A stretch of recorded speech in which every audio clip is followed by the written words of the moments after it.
తులవారికి గనక చూసుకున్నట్లయితే ప్రధానంగా తులారాశి వారికి 6వ స్థానంలో శని భగవానుడు మంచిదే. 6వ స్థానంలో పూర్వగ్రహాలు మన ఇచ్చేటువంటి గ్రహాలు ఏవైతే ఉంటాయో మనకి క్రూర గ్రహాలు సౌమ్య గ్రహాలు ఉంటాయి. 6వ స్థానంలో ఉంటే కాంపిటీషన్ పరంగా బాగా సక్సెస్ ఉంటుంది. కాబట్టి ఇక్కడ మీకు ఈ యొక్క శని భగవానుడు ఉత్తరాభాద్ర నక్షత్రం నుంచి రేవతి నక్షత్రంలోకి మారుతున్నాడు, గుర్తుపెట్టుకోండి. మే 18వ తేదీ 2026 సంవత్సరం నుంచి వచ్చే సంవత్సరం జూన్ 2వ తేదీ వరకు ఉంటాడు. అంటే దాదాపుగా 11 నెలలు ఉంటాడు అక్కడ ఆ నక్షత్రాల మీద 4 పాదాల్లో ఉన్నప్పుడు మీకు కలిగేటువంటి ఫలితాలు ఏమిటి, ఏ దేవతారాధన చేసుకోవాలి, ఇటువంటి విషయాల పట్ల మీకు జాగ్రత్తగా ఉండాలి అనేటువంటి అంశాలు చెప్తుంది. నేనైనప్పటికీ చెప్పిస్తుంది సాక్షాత్ లలితా అమ్మవారిగా భావిస్తూ ఆ లలితాంబిక అమ్మవారి యొక్క అనుగ్రహం మీకు పరిపూర్ణంగా కలగాలని మనస్ఫూర్తిగా కోరుకుంటూ, ఇక్కడ ఎప్పుడైతే ఈ శని 6లో ఉంటాడో కాంపిటీషన్, శత్రువుపై జయానికి, మరియు అదేవిధంగా ఏదైనా చిన్న చిన్న కోర్టు కేసెస్ ఉంటాయి, అటువంటివి క్లియర్ చేసుకోవడం చాలా చక్కగా యోగిస్తాడు. కాకపోతే ఇక్కడ ఏంటంటే కొంచెం తండ్రి గారి ఆస్తి విషయంలోని చిన్న చిన్న వివాదాలు ఇస్తాడు. అంటే తొందరగా తేలదు. తండ్రి నలుగురికి ఆస్తి రాసేటండి, దానికి సంబంధించిన ఏదో ఇంకేదో డాక్యుమెంట్ ఇస్తాడు, ఇట్లాంటివి జరుగుతూ ఉంటాయి. వస్తుంది మొత్తం మీద అయితే కొంచెం వచ్చే యోగం ఉంది, డిస్టర్బెన్సెస్ ఉన్నాయి. కాకపోతే మీరు ఎట్టి పరిస్థితుల్లోని అప్పు రూపంలో ఎవరికైతే ధనం ఇస్తారో, అందులో ముఖ్యంగా మీకు పార్ట్నర్స్కి ఫ్రెండ్స్ అయిన వాళ్ళు, జీవిత భాగస్వామికి తెలిసిన వాళ్ళకి ఇచ్చేటప్పుడు మధ్యవర్తిత్వంగా ఉండేటప్పుడు కొంచెం జాగ్రత్తగా ఉండండి. ఇక్కడ ఓన్గా ఏదైనా ప్రాపర్టీ లోన్ మీద తీసుకోవాలనుకునేటువంటి విషయాలకు యోగిస్తుంది. గతంలో సిబిల్ సరిపోలేదండి నేను లోన్ తీసుకోవడానికి, సిబిల్ తక్కువగా ఉన్న లోన్ రాలేదు అనుకునేటువంటి వారికి ఇప్పుడు కొంచెం సెట్ అవుతుంది. చెప్పాలంటే 4వ అధిపతి 6లో ఉన్నాడు.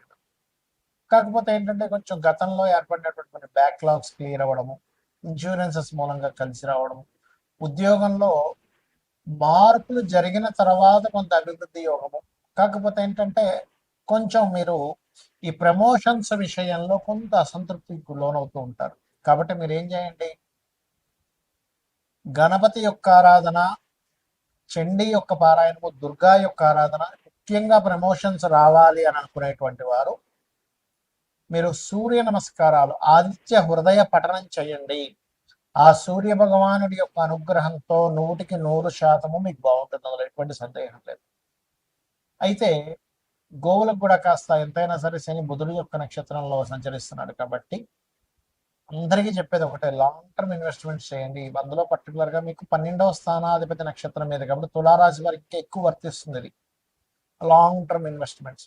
అయితే ఇక్కడ మీరు చిన్న తప్పిదాలు ఏం చేస్తారంటే, ఈ గోల్డ్కి స్థానమైనటువంటి రాసే గురువు గోల్డ్కి సంబంధించినటువంటి గ్రహం అవుతుంది.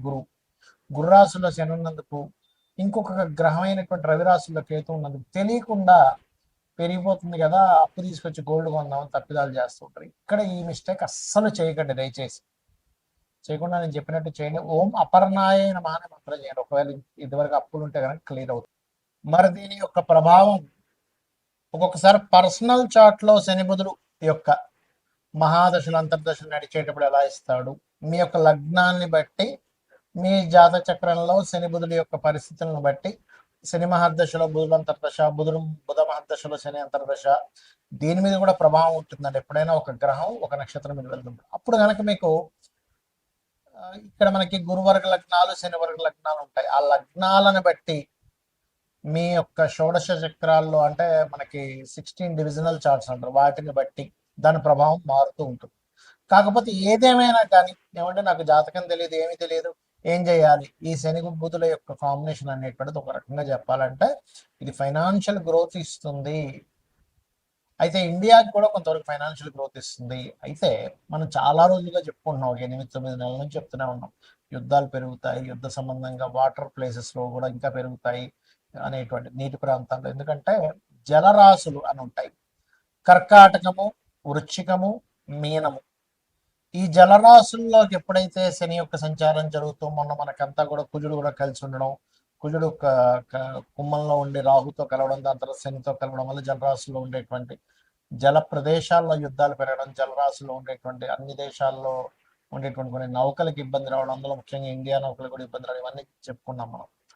అయితే ఇక్కడ ఏంటంటే బుధుడు యొక్క నక్షత్రాల్లో శని సంచారం జరిగేటప్పుడు ఈ షేర్ మార్కెట్ విషయంలో ప్రధానంగా ఎవరైతే డైలీ ట్రేడ్ చేస్తారో, డైలీ ట్రేడ్ కంటే కూడా లాంగ్ టర్మ్ ట్రేడింగ్ చేసుకోవడం అనేది మంచిది. ఎవరి జన్మజాతక చక్రంలో అయినా బుధగ్రహం కనుక బాగుంటే వాళ్ళకి ట్రేడింగ్లో అద్భుతంగా కలిసి వస్తుంది. గుర్తుపెట్టుకోండి. ఎందుకు? బుధుడు తెలివితేటలకి, ట్రేడింగ్కి, వీటికి కారకుడు. గుర్తుపెట్టుకోండి. సో ఈ కారకుడైనటువంటి బుధుడు ఎప్పుడైతే బాగున్నాడో, ట్రేడింగ్ అనేటువంటిది ఏమిటి? మనకి ఎప్పుడు మనం ఎంటర్ అవ్వాలి, ఎప్పుడు బై చేయాలి, ఎప్పుడు సెల్ చేయాలి, ఆప్షన్స్ అంటారు, మీకు తెలిసే ఉంటుంది. సో ఆ యొక్క శక్తిని అద్భుతంగా ఇస్తాడు బుధుడు. అంటే మనం ఎంత ఎమోషన్గా కనెక్ట్ అవ్వకుండా చాలా ఈజీగా ఇది వద్దులే, మనకు వస్తే రేపు మళ్ళీ చూసుకుందాంలే అని వాళ్ళకి ఎప్పుడైతే కరెక్ట్గా అనిపించింది బయటకు వచ్చేస్తాడు. ఇంకా ఆశపడ్డ ఎక్కువగా ఆశపడకుండా ఉన్న దాంట్లో సంతృప్తి చెంది బయటకు వచ్చేలా చేస్తాడు బుధుడు. అంటే బుద్ధి ఆలోచిస్తూ ఉంటుంది. అలాగా ఇప్పుడు ఉండేటువంటి బుద్ధికారకుడైనటువంటి బుధుడు యొక్క నక్షత్రాల్లో శని సంచారం జరుగుతుంది కాబట్టి మీరు లాంగ్ టర్మ్ చేసుకోవడం మంచిది. ఎందుకంటే షేర్ మార్కెట్లో లాంగ్ టర్మ్వే ఫలించేటువంటి సమయం ఇది. కమ్యూనికేషన్ రంగాలు మనం చాలా రోజుల క్రితమే చెప్పుకున్నాం, ఏమంటే ఈ కమ్యూనికేషన్ రంగాలకు ఇబ్బంది రానుంది అని. ఈ శని యొక్క ప్రభావం ఎప్పుడైతే బుధరాశుల్లోకి ఎంటర్ అవుతుందో ఈ కమ్యూనికేషన్ రంగాల మీద దీని యొక్క ప్రభావం చూపిస్తుంది. గుర్తుపెట్టుకోండి.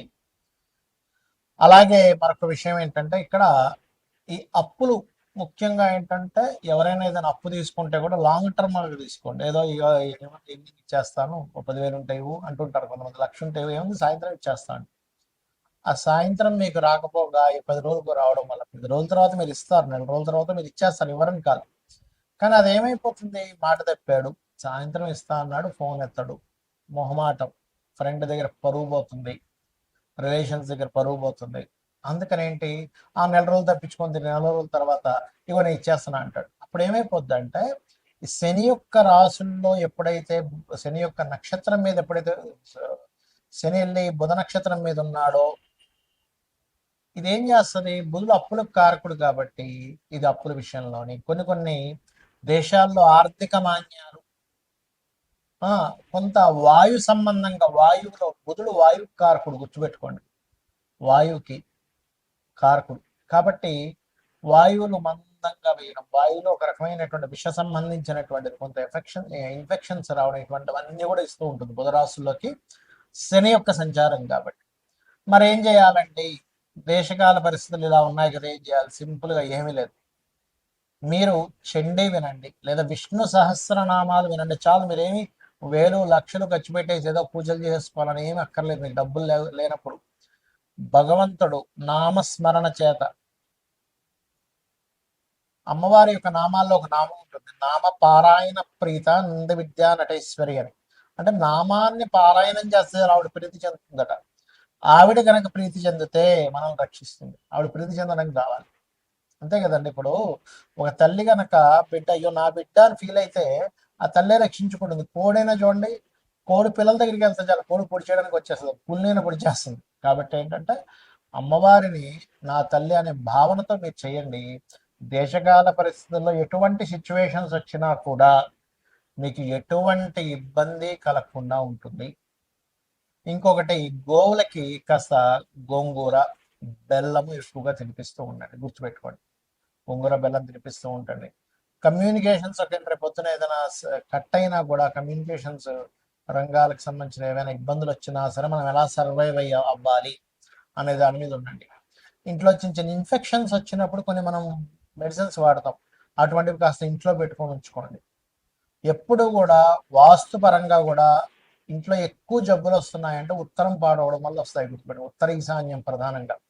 ఉత్తర ఈశాన్యం మృతయే ఔషధాత్కార్యేతు అనేటువంటి నామం ఉంది శాస్త్రాల్లో. కాబట్టి ఉత్తర ఈశాన్యంలో వైట్ కలర్ ఉండేలా చూసి, వైట్ కలర్ స్పేస్ ఎలిమెంట్ కారకం కాబట్టి అక్కడ మీరు చక్కగా మీ యొక్క మెడిసిన్స్, రెగ్యులర్గా వాడేటువంటి మెడిసిన్స్ ఏమైనా అక్కడ పెట్టుకుంటే ఇంట్లో ఉండేటువంటి వారికి జబ్బులు తగ్గుతాయి. ఎందుకంటే వాయుతత్వ నక్షత్రాల్లోకి వాయుతత్వ గ్రహమైనటువంటి మీనరాశిలో జల సంబంధించిన రాశుల్లోకి వచ్చినప్పుడు నీటి ద్వారా వచ్చేటువంటి జబ్బులు, వాయు ద్వారా వచ్చే జబ్బులు పెరుగుతాయి. ఈ వాయు సంబంధించినటువంటి గ్రహాలు ఈ రెండు కూడా. కాబట్టి ఏంటి, ఈ ఫలాలకి సంబంధించిన ముఖ్యంగా మామిడి పళ్ళు పండించేటువంటి వారి తోటలు రేపు తెంపుదాం ఇవాళ ఏముంది బతికిస్తే రేపు ఏదో వరగల్లో మనం రావచ్చు, విపరీతం బాగా ఎండ కొడుతూ విపరీతం వర్షాలు వస్తాయి. మీరు చూస్తూ ఉండండి, ఈ సంవత్సరం 100 సంవత్సరాల వెనక్కి వెళ్ళినా సరే ఇంత రికార్డ్ అయినటువంటి ఎండ రాదు, ఇంత రికార్డ్ అయినటువంటి వర్షము రాదు. అంత రికార్డ్ స్థాయిలో వర్షము ఎండ వస్తాయి, చూసుకొని గుర్తుపెట్టుకోండి. ఎందుకంటే ఈ గ్రహాలు ఏవైతే ఉన్నాయో అన్ని కాలసర్ప యోగంలోకి వెళ్తూ ఈసారి ఉండేటువంటి నవనాయకుల యొక్క స్థితి ఆ రకంగా ఉంది. కాబట్టి ఏంటి, మనకి ఇవన్నీ ఎందుకు చెప్పుకుంటాము, మనం ముందు రక్షింపబడాలి. ఓహో బాగా వర్షాలు పడతాయి అనమాట, ముందుగా తీసేస్తే పని అయిపోద్ది, రేపు ఎల్లుండి వారం తర్వాత చూద్దామని బద్దకించొద్దు. ఇంకా సమయం రాలేదు, దట్ ఈస్ డిఫరెంట్ కేసు. ఇంకా పండలేదు పంట, దాన్ని వదిలేయడం అది వేరు. కానీ పంట పండకముందే తీసేయమని చెప్పండి. పంట పండిన తర్వాత కూడా నెగ్లిజెన్సీ చెయ్యకూడనటువంటి స్థితులు ఉన్నాయి. ఈ విషయంలో జాగ్రత్తగా ఉండండి. అలాగే బుధవారాలు శనివారాలు అప్పుల విషయంలో చాలా జాగ్రత్తగా ఉండండి. అప్పులు ఎవరికి ఇవ్వడం తీసుకునే విషయం బుధ శనివారాలు అవాయిడ్ చేయండి. మంగళవారం కూడా అసలు తీసుకోకూడదు అని చెప్తున్నాను నేను మీకు. అవాయిడ్ చేయండి. బుధ శనివారాలు ఎట్టి పరిస్థితుల్లో blue and green colours avoid చేయండి. ఎందుకంటే కలర్ని ఆశ్రయించి, రంగును ఆశ్రయించి కూడా ఉంటుంది. మీ పర్సనల్ చార్ట్లో బుధుడు బాగున్నాడు, శని బాగున్నాడు, నాకు బ్లూ అండ్ గ్రీన్ కలర్స్ బాగా కలిసి వస్తుంది, దట్ ఈస్ డిఫరెంట్ కేస్. కాబట్టి ఇవి పాటించండి. ఖచ్చితంగా అమ్మవారి అనుగ్రహంతో మీకు బాగుంటుంది, బాగుండాలని మనస్ఫూర్తిగా కోరుకుంటూ శ్రీమాత్రే నమః.